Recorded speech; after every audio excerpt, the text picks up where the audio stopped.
Good morning students. हम लोग history का 5th चैप्टर पढ़ रहे थे, उसी में आगे देखेंगे सैन्य कारण। भारतीय सैनिकों को ब्रिटिश सेना में दोयम दर्जे का समझा जाता था। भारतीय सैनिकों को उच्च पद नहीं दिए जाते थे। भारतीय सैनिकों से कुलियों जैसा व्यवहार किया जाता था। अंग्रेजों ने विशेष किस्म की राइफलों को अपनी सेना में शामिल किया। इसके कारतूस पर सील के स्थान पर गाय और सूअर की चर्बी का प्रयोग किया जाता था। हिंदू एवं मुस्लिम सैनिकों की धार्मिक भावनाओं का यह खुलेआम अपमान था। उन्हें दांतों से काटकर इस सील को खोलना पड़ता था। अब देखिए, उन्होंने कहा जो हमारे यहाँ 1857 की क्रांति हुई उसका एक कारण सैन्य कारण भी है। सैन्य कारण क्या है कि एक तो सैनिकों को निम्न दर्जे का समझा जाता था, भारतीय सैनिक जो होते थे, और अंग्रेज सैनिक जो होते थे उन्हें उच्च दर्जे का। ठीक है। और जितने भी छोटे छोटे पद थे वो भारतीय सैनिकों को दिए जाते थे, और जितने भी ऊंचे पद थे वो अंग्रेज सैनिकों को दिए जाते थे। यानी दोनों में भेदभाव किया जाता था। भारतीय सैनिकों के साथ कुलियों जैसा व्यवहार किया जाता था। बोझा वोझा ढोने वोने के लिए उनका इस्तेमाल कर दिया जाता था। तो इसलिए उनके मन में क्या था उनके मन में अंग्रेजों के प्रति क्या था? क्रोध था। ठीक है।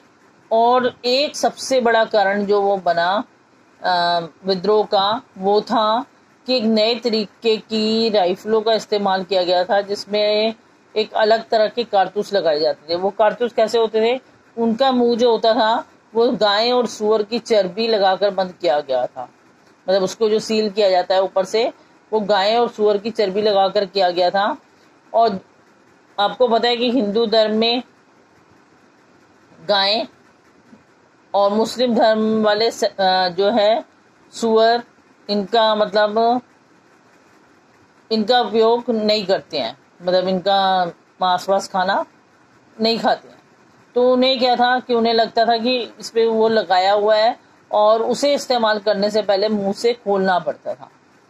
ठीक है। जब भारतीय सैनिकों ने मना करा कि हम इन कारतूसों का प्रयोग नहीं करेंगे तो अंग्रेज नहीं माने। तो उन्हें लगा कि ये हमारे धर्म के खिलाफ हमसे कार्य करवा रहे हैं। तो इसलिए उनमें से बहुत से सैनिक भड़क उठे और उन्होंने विद्रोह कर दिया। अब आता है क्रांति की योजना। भारतवर्ष में अनेक स्थानों पर क्षुब्ध संगठनों का गठन हो गया। ये लोग अंग्रेज शासन को जड़ से उखाड़ फेंकना चाहते थे। इस योजना में झांसी की रानी लक्ष्मीबाई, नाना साहब, तात्या टोपे और कुंवर सिंह शामिल थे।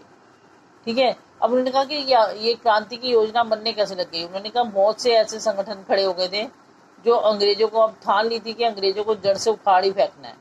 और ऐसा सोचने वाले कौन कौन लोग मेन थे, प्रमुख कौन लोग थे? उन्होंने कहा झांसी की रानी लक्ष्मीबाई थी, नाना साहब थे, तात्या टोपे थे और कुंवर सिंह थे।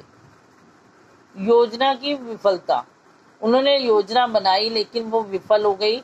उस विफलता के क्या कारण थे अब वो देखेंगे हम।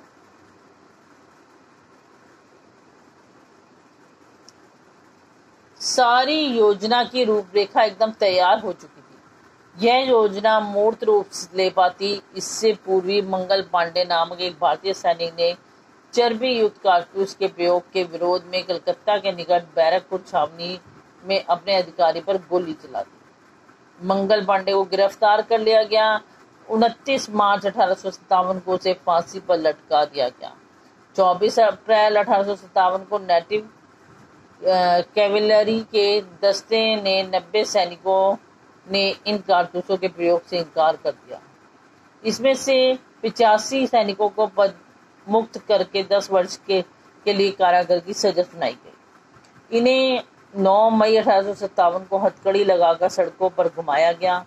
सैनिकों की इस दुर्दशा से जो उनके साथ के सैनिक थे जन सहयोग लेकर जेल पर धावा बोल दिया एवं अपने बंदी साथियों को छुड़ा लिया।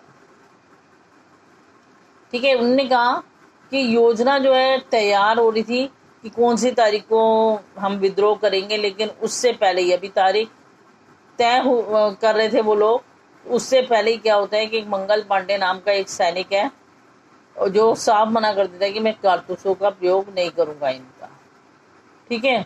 और उसे जबरदस्ती उस कारतूस का प्रयोग करने को जब कहा जाता है तो वो विरोध कर देता है और वहाँ की जो बैरकपुर छावनी का अधिकारी होता है उस पर गोली चला देता है, जो उसको कारतूस का प्रयोग करने को कह रहा था उस पर। तो तब क्या होता है कि मंगल पांडे को गिरफ्तार करते हैं और 29 मार्च 1857 को उसे फांसी पर दे दी जाती है अधिकारी को मारने के लिए, किसने अधिकारी को मारा है इसलिए इसको फांसी पर लटकाया जाए। और 24 अप्रैल को, आज के लिए इतना ही बेटा, नेक्स्ट क्लास में इससे आगे करेंगे, इससे अच्छी तरह लर्न कर लेंगे, ठीक है, इससे अच्छी तरह रीड करेंगे, नेक्स्ट क्लास में इससे आगे देखेंगे। थैंक्स।